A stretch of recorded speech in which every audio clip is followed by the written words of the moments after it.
This is what panic, anxiety, and fear sound like and look like. It's barely audible, that is, until you hear it.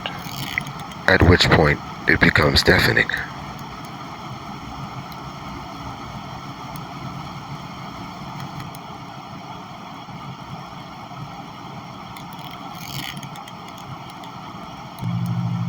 These are 5G weapons of war, controlled by cowards in fusion centers on people, largely when they're sleeping or unaware. If you pay moderate attention, you'll observe two things. One, the meta lens. Two, the abnormal thermal energy on my hands, namely.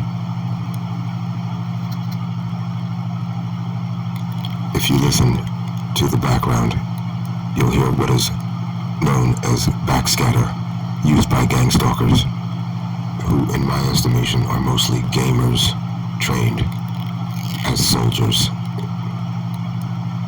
in combat situations.